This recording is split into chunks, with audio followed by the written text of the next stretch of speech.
हमारी आज की कहानी है पिताजी के उसूलों की कीमत। पिताजी ने मेरे लिए किया ही क्या है।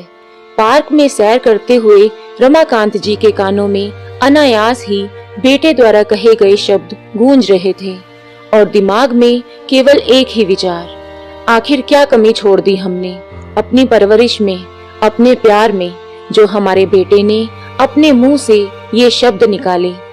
एक ही पल में उसके बचपन की सारी मीठी यादों को उसने चकनाचूर कर दिया, जिन्हें याद करके हम आज तक खुश हुआ करते थे। अरे मैं तो गर्व कर रहा था अपने आप पर कि मैंने अपने बेटे को पढ़ा लिखा कर इस काबिल बनाया कि वह आज इतनी बड़ी कंपनी में मैनेजर है। मुझे याद है उसके बचपन के आज भी वो दिन जब उसकी माँ उसके स्कूल जाने के लिए उसे तैयार करके रसोई घर में खाना बनाती थी और टिफिन पैक करती थी, और हमारा बेटा लेट ना हो जाए इसलिए मैं खुद उसको अपने हाथों से एक एक निवाला खिलाया करता था। कितना बहला फुसलाकर उसे हर तरह के बहकावे में लाकर खाना खिला दिया करता था, और जब वो खाना खा लेता था तब मैं अपनी जीत की खुशी में कितना मुस्कुराया करता था। कितना प्यार लुटाते थे हम अपने बेटे पर, लेकिन केवल एक वाक्य के साथ उसने एक ही पल में सब कुछ खत्म कर दिया। पार्क से घर तक के रास्ते में सारी बातें सोचते सोचते रमाकांत जी कब घर पहुंच गए उन्हें पता ही ना चला। घर पहुंचकर न्यूज़पेपर उठाते हुए अपनी पत्नी को आवाज लगाई, अरे जानकी, एक कप चाय तो लेकर आओ, आज बहुत थक गया हूँ। इतने में कुकर की सीटी बजी और उनकी आवाज वहीं दब गई। शायद जानकी ने सुना नहीं, ये सोचकर रमाकांत जी रसोई में गए तो देखा उनकी पत्नी जानकी भी अपने ही विचारों में गुम थी। अपनी पत्नी की उदासी का कारण जानते थे रमाकांत जी। उनकी चुप्पी तोड़ने के इरादे से बड़े ही उल्लास भरे स्वर में बोले, अरे जानकी जी, आज चाय देने का इरादा है या नहीं? एकाएक अपने सोच विचार में मग्न जानकी जी अपने पति की आवाज सुनकर जैसे झटका सा खा गई और उन्हें देखते ही तुरंत बोली, अरे आप आ गए, मैं आपका ही इंतजार कर रही थी। आज नाश्ता देरी से बना था और रोहित को जाने की जल्दी थी। आज उसकी कंपनी में चेयरमैन आ रहे हैं ना, इसलिए सुबह 7 बजे ही जाना था उसे। तो रोहित बिना टिफिन लिए ही घर से चला गया है। आप एक काम तो कीजिए, आप उसे उसके ऑफिस में ही टिफिन देकर आइए, नहीं तो भूखा ही रह जाएगा हमारा बेटा। तब तक मैं आपके लिए चाय नाश्ता बनाकर रखती हूँ। रमाकांत जी ने न्यूज़पेपर वहीं रख दिया और कुछ देर में नहा धोकर तैयार हो गए। रोहित के लिए टिफिन उठाया और जल्दी से उसे टिफिन देने के लिए निकल गए। इधर जानकी जी ने राहत की सांस ली और सोचने लगी, अगर रोहित के पापा उसके लिए टिफिन लेकर जा रहे हैं तो इसका मतलब उन्होंने कल का वो झगड़ा सुना ही नहीं जो मेरे और रोहित के बीच में हुआ था। सुन लेते तो टिफिन देने जाने के लिए हरगिज तैयार ना होते। मैं तो बिना सिर पैर के ही चिंता कर रही थी। रोहित की तो हमेशा अपने पिताजी से एक ही शिकायत रहती है और एक ही प्रश्न उसकी जुबान पर रहता है कि पिताजी ने किया ही क्या है मेरे लिए। एक शिक्षक बनके कौन सा पहाड़ तोड़ लिया उन्होंने, अपने बेटे की छोटी छोटी ख्वाहिशों को भी पूरा ना कर सके। मेरा मित्र सोहन कितनी ऐशो आराम भरी जिंदगी जी रहा है, क्या बड़ा आलीशान बंगला बनाकर दिया है उसके पिताजी ने उसे।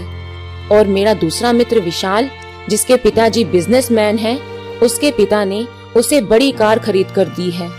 पिताजी की नौकरी में तो हम 2 कमरों के किराए के मकान में ही रह गए, उनसे तो एक घर भी ना बनवा कर दिया गया।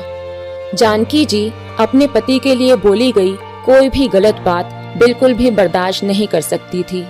तुम अपने पिताजी पर इस तरह कैसे दोषारोपण कर सकते हो? तुम्हारी बहन की शादी का खर्च उन्होंने ही उठाया है, हालांकि तुमने नौकरी करनी शुरू कर दी थी। उन्होंने तुमसे एक पैसा तक नहीं लिया, अपनी मेहनत की कमाई से किया है उन्होंने सब। और रोहित, तुम्हें ये भी मालूम है कि तुम्हारे पापा घर में सबसे बड़े हैं। 3 बहनों और 2 भाइयों की शादी का खर्च भी उन्होंने ही उठाया था, और फिर गांव की जमीन के विवाद का झंझट भी तो तेरे पिताजी ही देख रहे हैं। लेकिन माँ, इस सब से हमें क्या फायदा हुआ? उनके जिन भाई बहनों की बात आप कर रही हैं, उन सभी ने अपने और अपने बच्चों के लिए बड़े बड़े मकान खड़े कर लिए हैं। उन्होंने कभी सोचा कि उनके जिस बड़े भाई ने उनके लिए इतने कष्ट उठाए, उसने एक छोटा सा मकान भी नहीं बनाया अपने बच्चों के लिए? क्या उनका फर्ज नहीं बनता था कि अपने बड़े भाई को भी एक मकान बनाकर दे दें? अपने पुत्र के मुंह से अपने पिता के लिए ऐसी अपमानजनक बातें सुनकर जानकी जी की आंखें भर आई। सोचने लगी कि क्या बताऊं अपने द्वारा ही जन्म दिए गए बेटे को। आजकल के बच्चे क्या जानेंगे अपने पिता के उसूलों और कर्तव्यों के बारे में।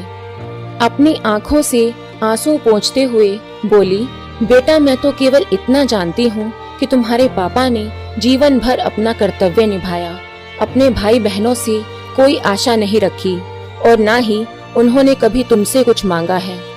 इस पर रोहित बोला, ठीक है, पापा ने जो किया सो किया, लेकिन कम से कम जब हजारों बच्चों के ट्यूशन्स लेते थे तो उनसे फीस तो ले सकते थे ना। अगर उस समय उन्होंने अपने बच्चों के बारे में भी सोचा होता तो आज हमारा रहन सहन भी मेरे मित्रों के जैसा होता। आजकल के शिक्षकों को देखो, बड़े बड़े बंगले खड़े किए हुए हैं और शानदार गाड़ियों में घूमते हैं। तुम्हारी बात सही है बेटा, लेकिन तुम्हारे पापा के कुछ उसूल थे। उनके लिए ज्ञान प्रदान करने का महत्व व्यवसाय से कहीं बढ़कर था। उनके इन्हीं उसूलों के कारण वे दूर दूर तक जाने जाते थे। कितनी प्रसिद्धि होती थी तुम्हारे पिताजी की, कितने पुरस्कार मिले थे उन्हें, कितनी इज्जत की जाती थी उनकी। लेकिन ये सब बातें तुम्हारी कल्पना से बाहर हैं, तुम ये सब नहीं समझोगे। इस पर रोहित नाराज होते हुए बोला, क्या चाटना है उन पुरस्कारों को माँ? ऐसे पुरस्कारों से घर नहीं बनते। वो सामने देखिए, पड़े हैं उनके पुरस्कार धूल खाते हुए। कोई नहीं पूछता ऐसे पुरस्कारों को आज के जमाने में। और जिस इज्जत की आप बात कर रही हैं, क्या वो इज्जत हमें मकान बनाकर देगी? इतने में दरवाजे पर दस्तक सुनाई दी। रोहित ने दरवाजा खोला तो सामने रमाकांत जी खड़े थे। देखते ही रोहित सकपका गया और सोचने लगा कि कहीं उसके पिताजी ने उसकी बातें सुन तो नहीं ली। हालांकि रमाकांत जी ने सब कुछ सुन लिया था, लेकिन वे कुछ बोले बिना ही अंदर चले गए और माँ बेटे की बहस वहीं पर समाप्त हो गई। ये था जानकी जी और रोहित का कल का झगड़ा, जिसको लेकर जानकी जी परेशान थी। रमाकांत जी ने टिफिन को साइकिल पर लटकाया और तपती धूप में रोहित की कंपनी में जाने के लिए निकल पड़े।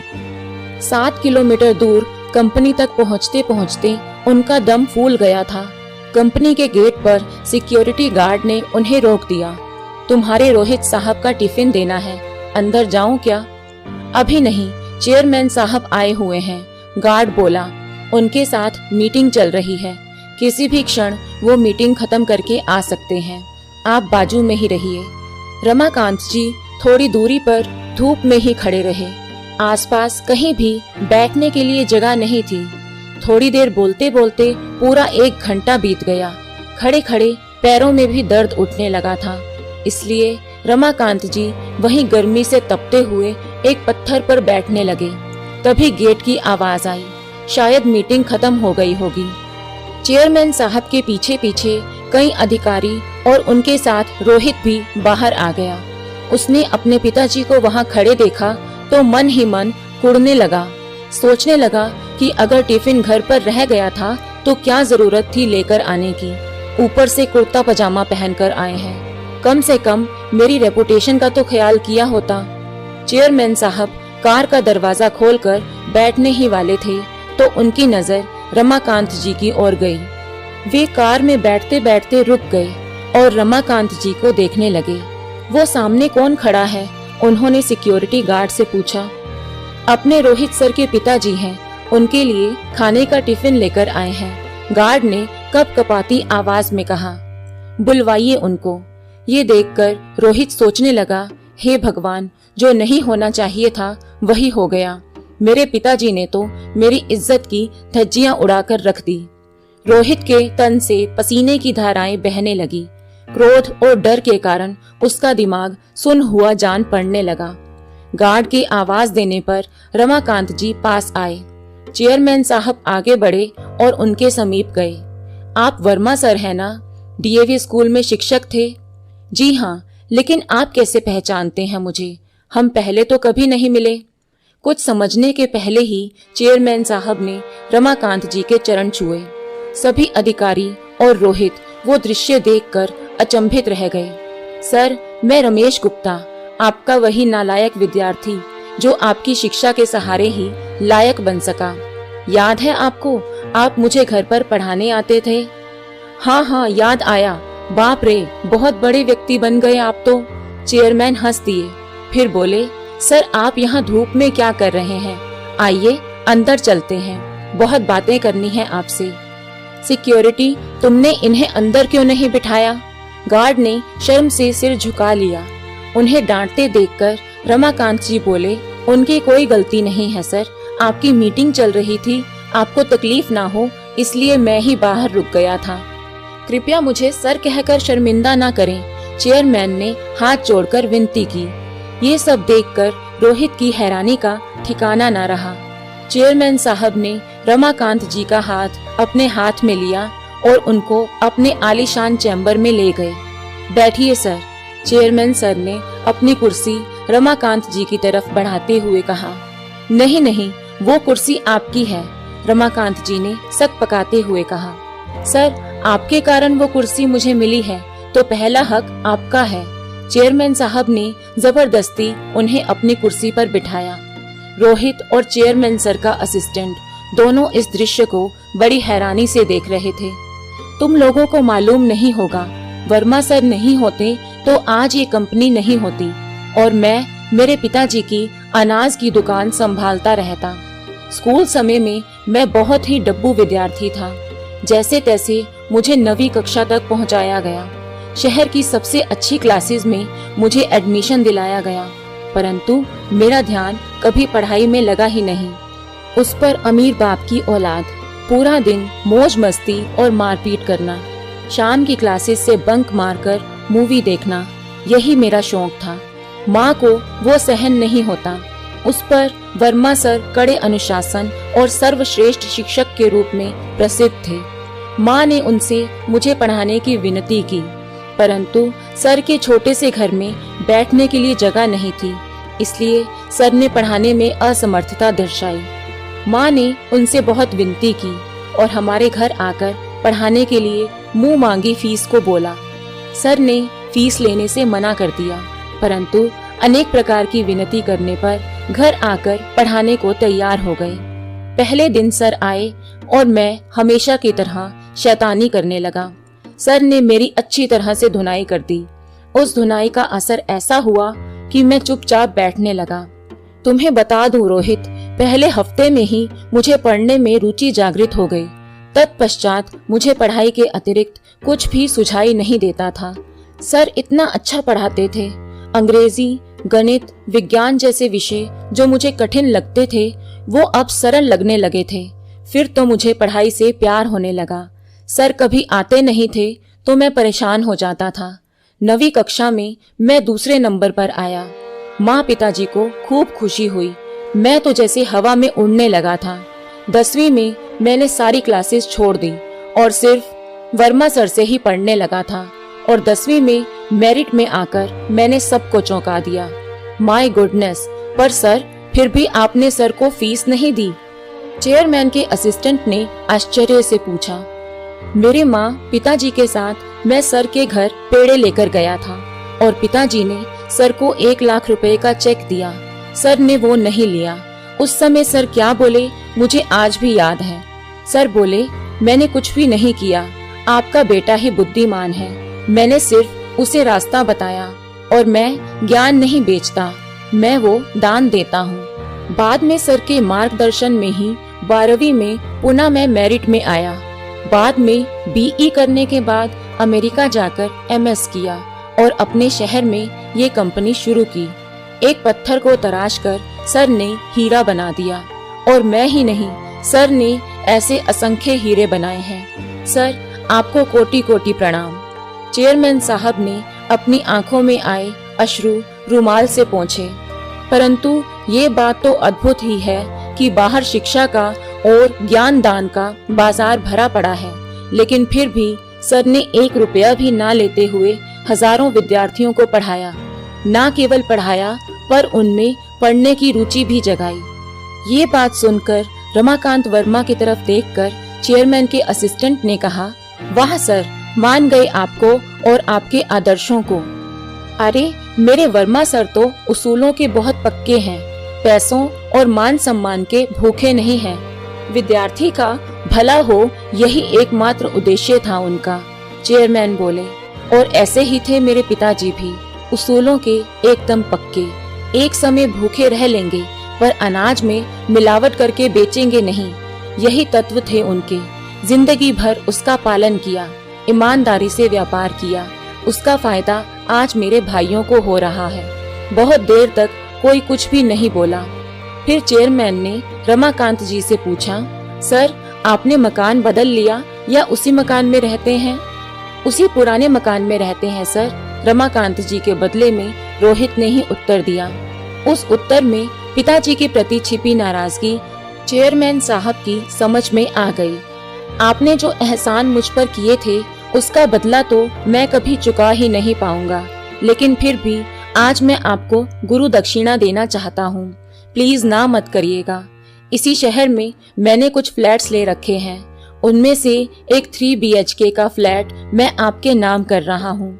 क्या?